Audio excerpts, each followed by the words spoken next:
अस्सलाम वालेकुम दोस्तों, कैसे हैं आप सब? दोस्तों, आप लोगों ने एक कहावत सुनी होगी कि जोड़े आसमानों पे बनते हैं और जलील ज़मीन पर होते हैं।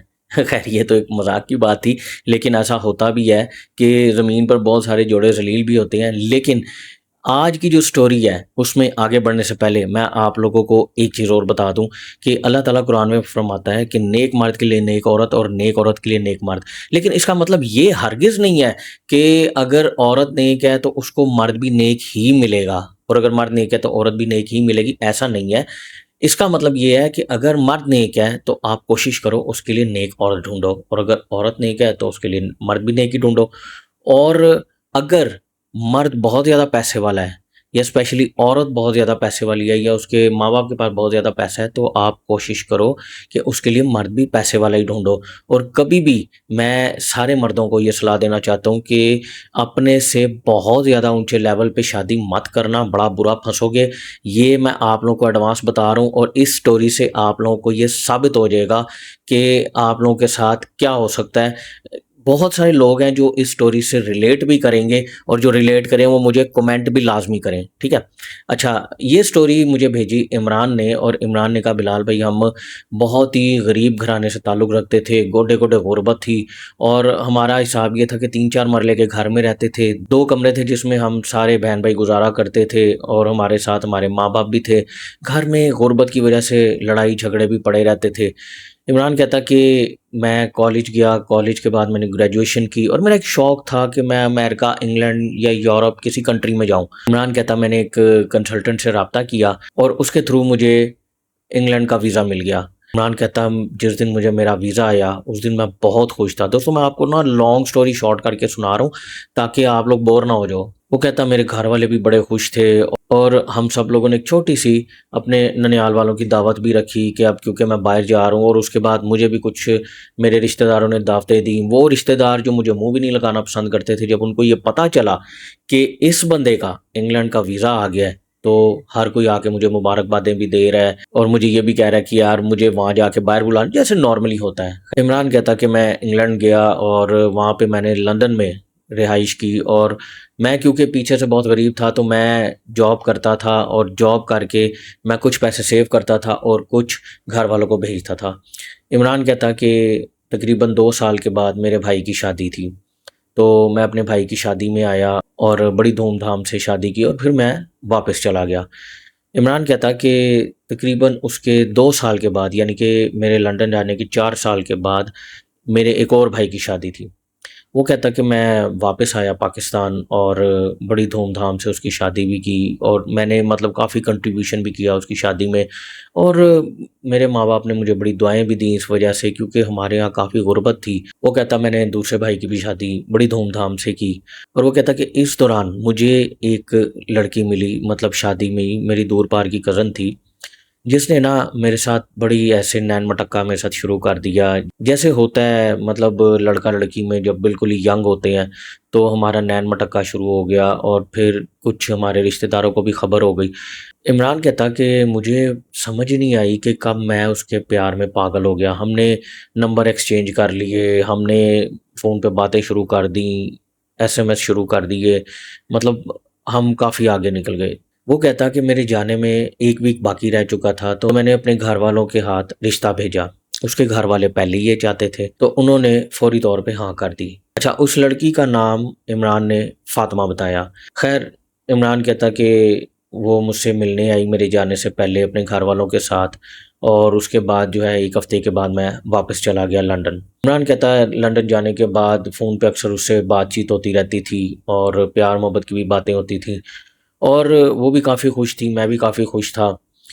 इमरान कहता है कि मैंने वहाँ पे पासपोर्ट हासिल करने के लिए अपने एक दोस्त से मशवरा किया। उसने मुझे एक बंदे के पास भेजा। उसने कहा जी कि हम ये काम करते हैं, आपके तकरीबन 10,000 पाउंड लगेंगे, और आपकी कॉन्ट्रैक्ट मैरिज करवा देंगे। तो मैंने कहा ठीक है। इमरान कहता मैंने घर में किसी को ये बात नहीं बताई, क्योंकि ज़ाहिर है मेरी एंगेजमेंट हो चुकी थी। अच्छा, मैं आपको ये बताना भूल गया कि इमरान की जो एंगेजमेंट है वो आने से पहले, यानी कि 1 हफ़्ता पहले हो गई थी।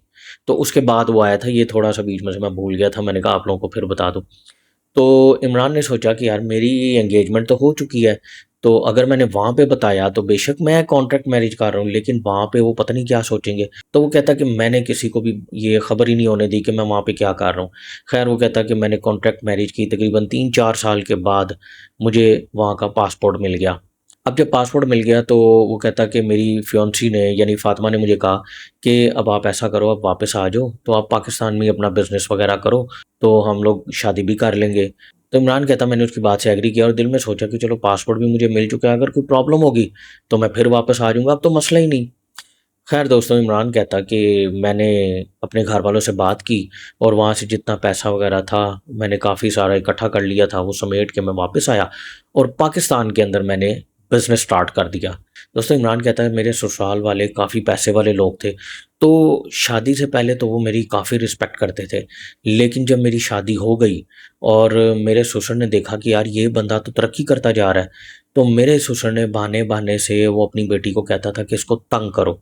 तो फ़ातिमा ने मुझे अजीब तरीके से तंग करना शुरू कर दिया, कभी किसी तरह से तंग करती, कभी किसी तरह से तंग करती। फिर आहिस्ता-आहिस्ता वो कहता है एक टाइम आया कि उसने मुझे गालियाँ तक देनी शुरू कर दी। दोस्तों इमरान कहता है जब पहली बार उसने मुझे गाली दी, तो गुस्सा तो मुझे बड़ा आया, लेकिन उस टाइम वो उम्मीद से हो चुकी थी और ये अभी हमारा पहला साल था, यानी शादी के बाद पहला साल था जब वो उम्मीद से हो गई और फिर अल्लाह ने हमें एक बेटा दिया। दोस्तों इमरान कहता है ऐसे ही वक़्त गुज़रता गया और बेटे के तकरीबन 2 साल के बाद अल्लाह ने हमें एक बेटी दे दी। इमरान कहता कि मैं जब इंग्लैंड में था तो मैंने वहाँ से पैसे इकट्ठे करके लाहौर में एक प्लॉट ले लिया था 5 मरले का और मैंने अपनी वाइफ़ से बात की, मैंने कहा ऐसा करते हैं कि इसके ऊपर ना घर बनाते हैं। तो तुम्हारे पास कोई ज़ेवर वग़ैरह है तुम वो दे दो, कुछ मेरे पास पैसे हैं क्योंकि हम किराए पे रह रहे थे, तो हम वहाँ पे अपना घर बनाते हैं। तो मेरी वाइफ़ एग्री हो गई, लेकिन उसने मेरे साथ शर्त ये रखी कि ठीक है मैं कंट्रीब्यूशन कर दूँगी, लेकिन फिर आधा प्लॉट मेरे नाम करो। मुझे उसकी इस बात की समझ तो ना आई, लेकिन मैंने कहा चलो कोई बात नहीं, अगर कह रही है तो कर देते हैं। तो मैंने इस लालच में आधा प्लॉट उसके नाम कर दिया।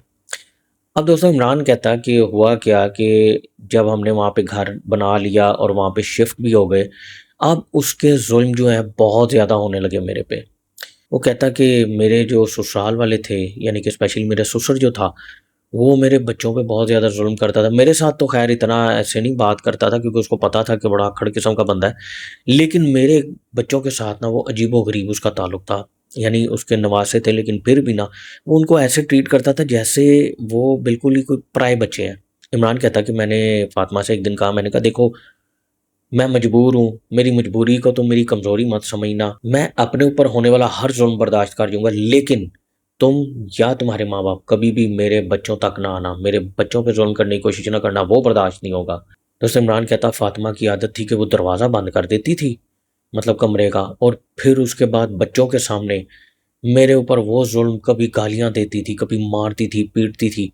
अब इमरान कहता मैं ये सोचता था कि यार ठीक है, अगर औरत मर्द को मार रही हो ना तो इतना महसूस नहीं होता, लेकिन मर्द मारे ना तो बहुत महसूस होता है और अगर मैं इसको मारूँगा तो उसको बहुत ज़्यादा महसूस होगा। वो कहता कि जब मैं सारा कुछ बर्दाश्त करता रहा तो फ़ातिमा ने सोचा कि ये तो बर्दाश्त कर रहा है, तो अब कौन-सा ऐसा तरीका आज़माया जाए कि इसकी बर्दाश्त से बाहर हो जाए। अब फ़ातिमा ने क्या किया, फ़ातिमा ने हमारे बेटे पे हाथ उठा दिया। इमरान कहता जी मेरा खून खौल गया। मैंने कहा जी बच्चे का क्या कसूर था इसमें? खैर इमरान कहता मैंने ना दोनों बच्चों को पकड़ा और मैंने कहा जी कि चलो मैं ज़रा इनको आइसक्रीम खिला रहा हूँ। तो मैंने फ़ातिमा से बड़े प्यार मोहब्बत से बात की, अंदर से खून मेरा खौल रहा था। इमरान कहता जी मैं उनको ले गया और उनको ना अपनी खाला की तरफ छोड़ा क्योंकि वहाँ पे उनके कज़न भी थे, उनके साथ खेलते थे। तो मैंने कहा मैं ज़रा ना थोड़ी देर में वापस आ रहा हूँ। इमरान कहता जी मैं वापस आया, आके तो मैंने कमरा बंद किया और फिर मैंने उसको वो मार मारी, चोरों वाली मार मारी। क्योंकि मैं पहले तो बच्चों की वजह से मार खाता रहता था, लेकिन उसके बाद मैंने अपनी कसरें निकाल दी। बहुत मारा मैंने उसको। इमरान कहता मैंने उसको इतना मारा कि अब वो मेरे से माफ़िया माँगने पे आ गई। ख़ैर इमरान कहता कि उसने ना अपने बाप को फ़ोन किया, उसने कहा जी कि इमरान ने मुझे बहुत मारा है, तो आप आओ। तो उसका बाप आ गया और उसके बाप ने कहा जी आपने क्यों मारा ऐसे-वैसे ना सारी मुझसे बात की, तो मैंने उसको सारी बात बताई। जब मैंने उसको सारी बात बताई ना तो मुझे ये लगा कि मेरा ससुर जो है वो इसको डाँटेगा या लड़ेगा उसको, लेकिन मैंने देखा कि मेरा ससुर बिल्कुल नॉर्मल था। तो वहाँ से मुझे आइडिया हुआ कि ये सारा कुछ मेरा ससुर करवा रहा था। इमरान कहता कि मैं अब इस सोच में पड़ गया कि आखिर इसको क्या मुफ़ाद है ये सारा कुछ करवाने से।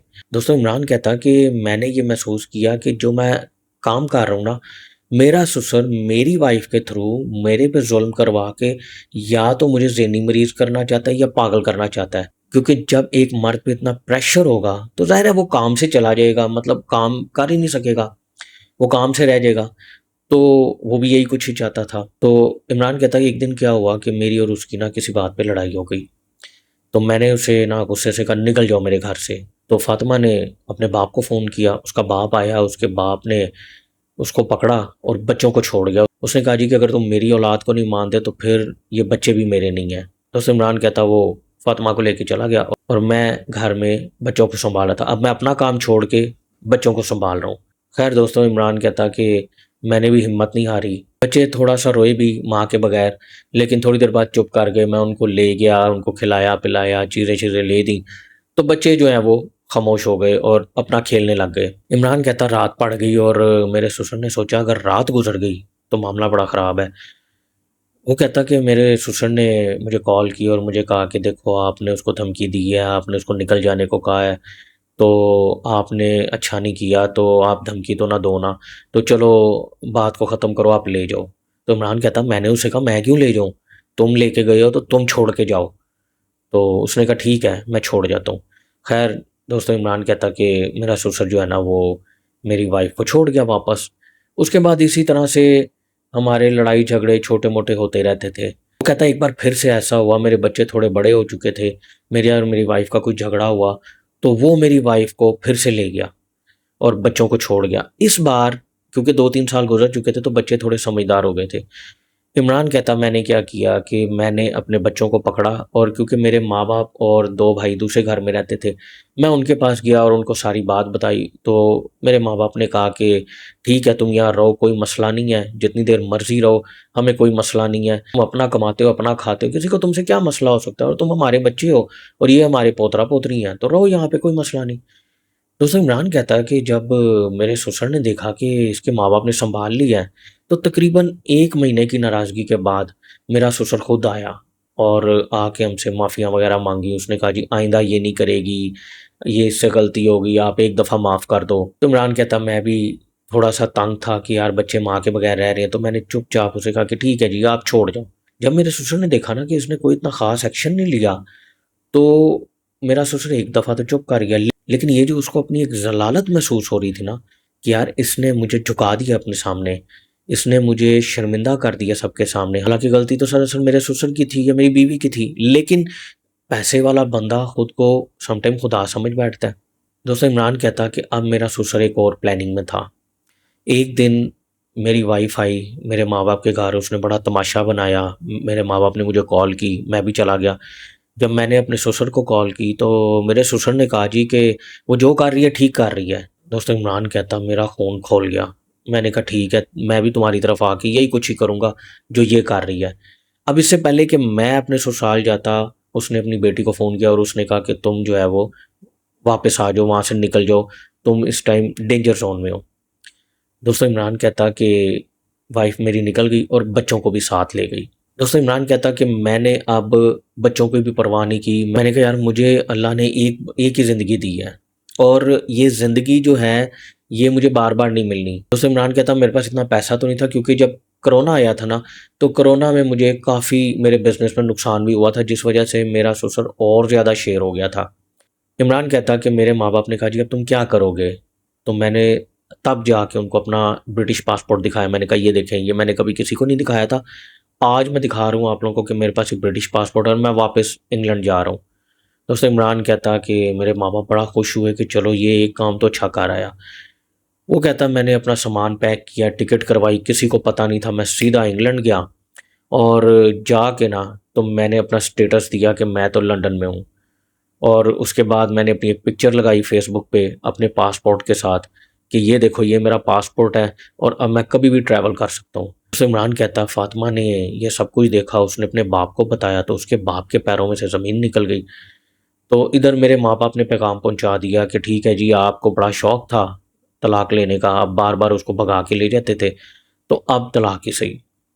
दोस्तों इमरान कहता कि उसके बाद मेरा ससुर आया, उसने कहा जी कि इमरान साहब को बुलाओ वापस, मैं उसके पैर पकड़ लूँगा, मैं ये कर लूँगा, मैं वो कर लूँगा, एक दफ़ा इसको ले जाए, मैं आइंदा कभी उसके मामलात में मुदाखलत नहीं करूँगा। इमरान कहता कि मैंने अब इरादा कर लिया हुआ था दूसरी शादी का, लेकिन वो कहता कि जब मेरे तक ये पैगाम पहुँचा, तो मैंने ये सोचा कि मैं अगर दूसरी शादी करता हूँ, तो मेरे बच्चे जो हैं वो बाप की शफ़क़त से महरूम हो जाएँगे। इमरान कहता कि मैंने वहीं से पैगाम भेजा कि ठीक है, मैं पाकिस्तान तो नहीं आ रहा हूँ, लेकिन मैं फ़ातिमा को और बच्चों को इंग्लैंड बुला लूँगा। वो कहता कि मैंने उनके डॉक्यूमेंट्स वग़ैरह तैयार किए और कुछ ही अरसे बाद मैंने अपनी फ़ैमिली को भी इंग्लैंड बुला लिया और उसके बाद मैं 2 से 3 बार पाकिस्तान गया और मेरा ससुर जो है, जब मेरे सामने बैठता था, तो शर्मिंदगी से उसका मुँह झुका होता था। वो मेरे साथ बात नहीं कर पाता था और उसने सिर्फ़ मुझे एक ही बात कही कि इमरान मुझे माफ़ी दे दो, मैं आज के बाद तुम्हारे किसी मामले में मुदाखलत नहीं करूँगा। तो दोस्तों ये सिर्फ़ इस वजह से वो कर रहा था क्योंकि पहले वो ये समझता था कि शायद इमरान के पास और कोई रास्ता नहीं है। लेकिन जब उसको ये पता चला कि ये तो ब्रिटिश पासपोर्ट होल्डर निकल आया है, तो उसके बाद उसकी सारी हेकड़ी, सारी धैं, सारी बदमाशी वो वहीं पे हवा हो गई।